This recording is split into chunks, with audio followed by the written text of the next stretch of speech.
എന്നാ പോയാലോ കുഞ്ഞളിയ? ചന്ദ്രേ,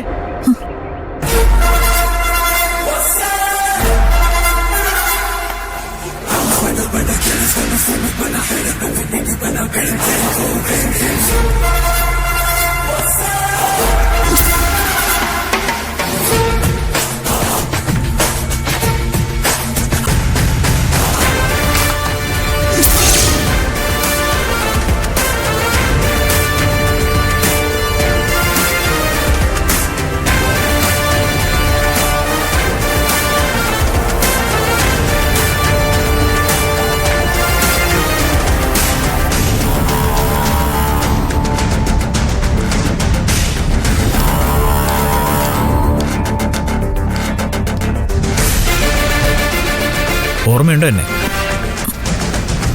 വിഷ്ണുവേട്ടൻ എന്താ ഇവിടെ?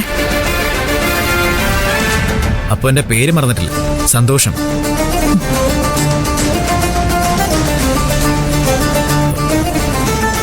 എനിക്ക് പേഴ്സണലായിട്ടൊരു കാര്യം സംസാരിക്കാനുണ്ടായിരുന്നു. ഒന്ന് നമുക്ക് കൊണ്ട് മാറിയുന്ന വളരെ സൗകര്യമായിരുന്നു. അല്ല, ബുദ്ധിമുട്ടുണ്ടെങ്കിൽ വേണ്ട, സൗകര്യം പോലെ ഞാൻ വീട്ടിലേക്ക് വന്നോളാം.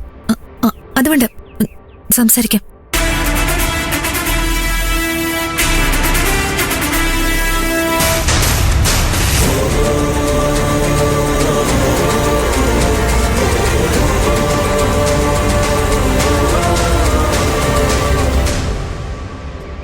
എന്നെ നീ ഇവിടെ തീരെ പ്രതീക്ഷയില്ലല്ലേ?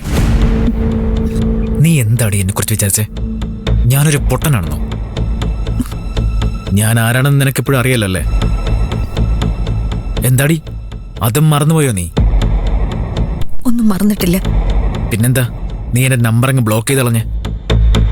എന്തായിരുന്നു നമ്മൾ തമ്മിലുള്ള കരാറ്? ഞാൻ ഭർത്താവാണെന്ന സത്യം മറച്ചു വെച്ചോണ്ട് എന്റെ സമ്മതത്തോടെ ഹൃദ്രോഗിയായ സിദ്ധാർത്ഥനെ നീ വിവാഹം കഴിക്കുന്നു. അസുഖമെന്നോ അല്ലാതെയോ അയാൾ മരിച്ചുപോയ അതോടെ അയാളുടെ സ്വത്ത് മുഴുവൻ ഭാര്യ എന്ന നിലയിൽ നിനക്ക് കിട്ടും. ആ കാശ് വെച്ച് നമ്മൾ സുഖമായിട്ട് ജീവിക്കും. ഇതല്ലേ നമ്മൾ കണ്ട സ്വപ്നം? അതെ. നിനക്കത് ഇപ്പോഴും ഓർമ്മയുണ്ടല്ലോ അല്ലേ? ആ കരാർ ഇപ്പോഴും അതുപോലെ തന്നെ ഉണ്ടോ എന്നാണ് എനിക്കറിയേണ്ടത്.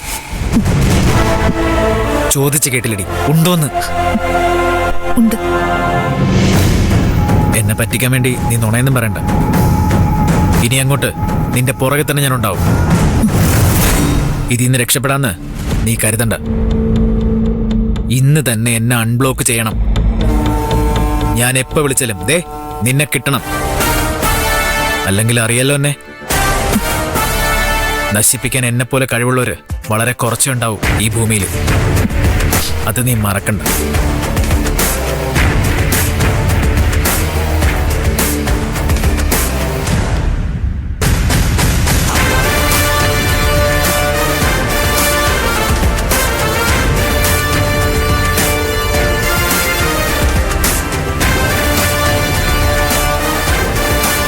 ഞങ്ങൾ പഴയ പരിചയക്കാരാ. ആ പരിചയം ഒന്ന് പുതുക്കിയത്. ആ സിദ്ധാർത്ഥനല്ലേ? അതെ. ഞാൻ വിഷ്ണു. കണ്ടതിലും പരിചയപ്പെട്ടതിലൊക്കെ സന്തോഷം. എന്നാ പിന്നെ ഞാൻ പോട്ടെ ചന്ദ്രേ.